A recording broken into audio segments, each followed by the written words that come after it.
So this is a recording that will cover the solutions for problems in week 3 related to bonds.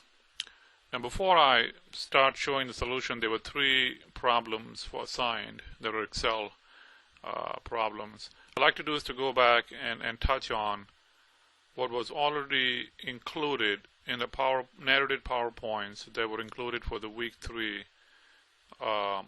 integrity software. And in there, starting at around about 35 minutes into the lecture, it's about 35 minutes. If you want to go back and listen to it, go around 35 minutes and then listen from that point on. What I did in there was to discuss the calculation of the bond, including formulas, before I did the Excel, and I went through the PowerPoints, and then at around 35 minutes in the presentation, I opened up this Excel file, and I showed that in order to calculate the price of the bond, there are 2 elements to it. One element is calculating the present value associated with the coupons you're getting, which is the PMT. And PMT is the money that you get by holding a coupon. R is the expected return that investors are expecting, also called yield to maturity. N is the number of periods. Now, if you go back and listen, in that example, we had a bond that was going to have N of 20, I think, and the R was 10 and the PMT was 80. So if you do the calculation for the PMT portion or the present value portion of all the annuities or the coupons you're going to get over the N period, it will be, the answer will be $681. But you also get the principal back when the bond matures in the nth year. So for that, the formula as we discussed in the PowerPoint, using the prior to this, before the 35th minute in the presentation, the second part of the calculation is the future value, which is the $1,000 you're going to get back. What is it worth today? Which is taking your future value, which is $1,000, and you're dividing it by 1 plus R, which R is the expected rate of return and yield to maturity. So if you do that calculation, that will translate into 148. So the present value of the annuities, getting the payments, and present value of the 1,000 we're going to get back, if you add them up, you get 829.73. So in that PowerPoint, I went through the Excel exercise showing that when we put in $1,000, the reason it is negative is because we are investing, this money is coming out from us. And then if you want to see what the price would be worth, N is 20 years, and coupon rate is 8%, and this thing over here is basically par value times the interest rate, which is the 80, and the yield to maturity expected return was 10%. So if you do the math, if you do the math using this formulas, or if you use the Excel, you will get the answer of 829. Okay. So let me now walk you through the formulas, the exercises that were given for the homework problem. So homework, there were 3 assignments. I'll go through each one of them. The assignment, the first one was, so I'll first quickly walk through each of the assignments, and then I want to do the calculations for the calculating the solution. So the first one was, a bond which is typically par, so $1,000. So if you gave out, if you want to do is you say $1,000. Coupon rate is 3%, which means that if you own that bond, it will give you 3% of $1,000, which would be 30. 0.03 times 1,000 is 30, and then year to maturity, or the expected rate of return in the problem was 5%, and the number of years were 10%. and the answer would be 845.57. And I'll go through the formula in 1 second. The second one was very, very similar. The coupon, the par was again 1,000. The difference between the two really was that the yield to maturity was higher in this case. And the point I wanted to make is if the interest rate, expected interest rates goes up, went up from 4% to 5%, and through the calculation, you will see that the price of the bond will drop, and that's what could happen if the interest rates in the economy go up. Then the people that hold bonds, their prices will go down. The third one had to do with is to calculate the rate R, and the information provided was that the par value of the bond is 1,000. Current price, if somebody wants to buy the bond, will be 900. N is 10 years. Coupon rate is 6%, and again the coupon rate, as you have read in the textbook, Demystify Investments. They talk about what the coupon rate is, what yield to maturity is, and if 6% coupon will give $60. If you do the calculation, you will get using Excel, you get the R of 7.45%, yield to maturity. So let me kind of quickly go through each one of them so you can see the.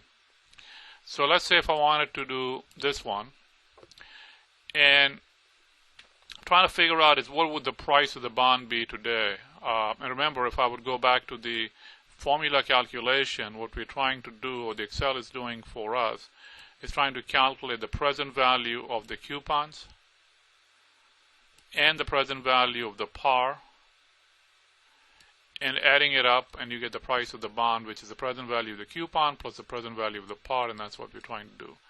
So getting back to the homework, we want to do is to figure out what the price of the bond be if the coupon has is 3%, hence giving $30, and it says in the problem it said it was going to be annual, and the difference there comes in if it is semi-annual or twice a year. Then you have to adjust for the coupon because you will get $15 every 6 months, and then you adjust for the yield to maturity because now you got to do is to divide that by 2, so get the 6-month rate. So everything is adjusted by 6 monthly. But in the homework it was annual. So $1,000 par value, 3% annual coupon rate, that would translate into $30, 5, and so on. Now, the reason for this negative is that one of the things that we talked about very early in the class when I went through the very, very first time value of money, and I think if you're not sure about it, you should go and listen to it again, is that the way the time value concept works is that there is a relationship between present and the future. Okay. So if you are going to look at the relationship, they have to be such that either the money you are getting or your money you are paying are going to be in the opposite direction. For example, if you are paying something, and that is considered, say, as money going out. Okay, so let's say you're paying some amount, and we'll say that is a negative money going out. And the money you are going to get, which is the coupons, would be plus, and every coupon you're getting all the way through is plus, and the future value of the par you are going to get will be the plus. In that case, what's going to happen is if you do the calculation, the number you are going to get over here will still be 845.57, except it will be a negative number. So the time value concept is that the money coming in to us and the money going out, they have to be in opposite direction. You can do these negative, so all the money coming to you is negative, and then hence this will be positive, or vice versa. So over here, the way it is set up is we got the money coming in, both that and the monthly coupon, annual coupon are both same sign. In this case, it's negative, so you get that number. So I will walk you through this thing, and again, I'm going to do it again with the different signs so you can see what would the the answer would still be the same. Only difference will be that the sign would be negative. So let's say we do it first this way. So I'm going to go down over here, and over here I'm going to put down the positive number, which means I'll make it the opposite. So $1,000, this one stays 0.03%. This will be this times this 0.05. That's the rate. Rates are always positive. Both this rate and that rate, and the n is 10.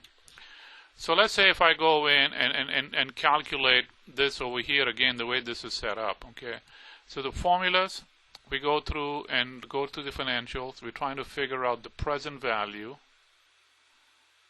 which is this. So the box will open up. We need the R. So R is going to be the expected rate of return, which is yield to maturity, which is 5%. Number of periods is 10. PMT we are going to be is this, and in the future we will get the money back, our $1,000. So if I click it, obviously I will get that number. Now what if I had the signs opposite, which means that the numbers we were getting were positive, both this and this. If I do that, if I just go in and copy this formula and put it over here, I will get the same number, except this number will come out as a negative. So if you had done it either way, as long as your absolute number was 845, the answer is correct. The relationship obviously is, and again, just a quick reminder, is that the present value and the future value relationship are related such that, especially if you're getting some coupons, so what you want to do, if this is the money you're going to get at the end, which is $1,000, and this is the money you are going to get, as a coupon every period, you want the money you are getting to be in one sign and the money you're giving out in the other sign. And hence, if you want to make these coming into you positive, like I did over here, that means you are going to negative present value. What that means is that you will be putting out 845, and you will be collecting the $30 and eventually get the $1,000 back. So as long as you got the number right, 8547, then you have the right answer. Okay. The second one is basically the same thing. We're doing the same thing over here. The only difference is, in this case, the R is higher. And again, the point I wanted to make is that as the R goes up, for example, if I were looking at the relationship between the yield to maturity or the R, and I look to say what is the price of the bond, as the R goes up, the price will go down. So if the interest rates go up, let's say the price of the bond is here at some price, and if the R goes up, the price of the bonds are going to go down. Okay, and that's, we can see over here that as the R went up from 5% to 6%, the price of the bond dropped from 845.57 to 779, and that's one of the concerns in the economy today, because the rates are pretty low. The chances are more that the rates where we are today over here, chances are the rates can probably go up, over here, going up versus going down. If they do, then the values of the bond and one-ons will go down. Now let's look at the other one. This example is such, so let me kind of clean this up. This one had to do with how do we figure out the rate. So it is the opposite. In this case, they told us what the price of the bond is, present value. They say it's going to be, 900. That's what's going to cost to buy the bond.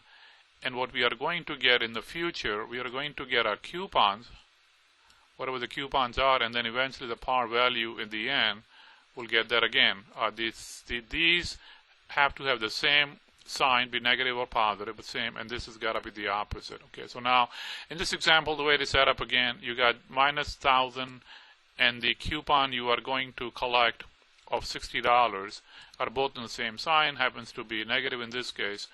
And what we're trying to solve in this case is the R. What is the R at which we would be at what R will we be, the relationship between these two will tie together.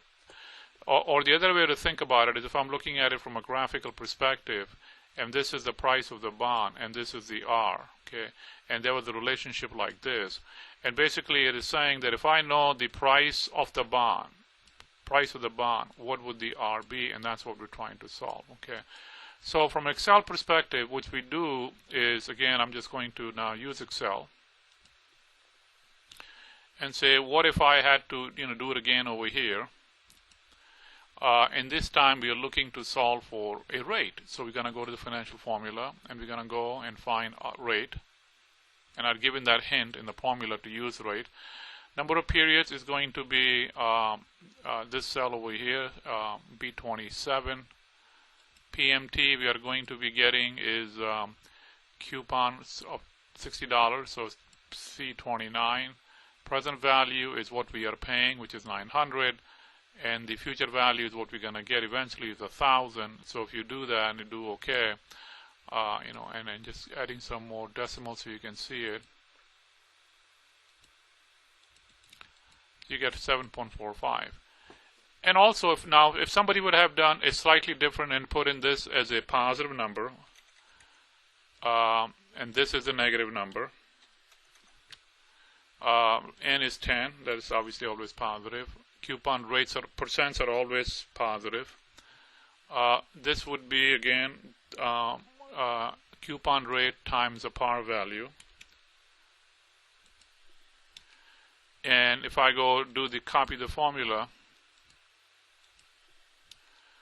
I will still get 7.45%. Well, its only difference is, again, as long as the relationship between the money coming in and the money going out are opposite, the answer will come out to be the same. So, so as long as they're consistent, you'll get that. So I hope this is helpful in understanding that. So.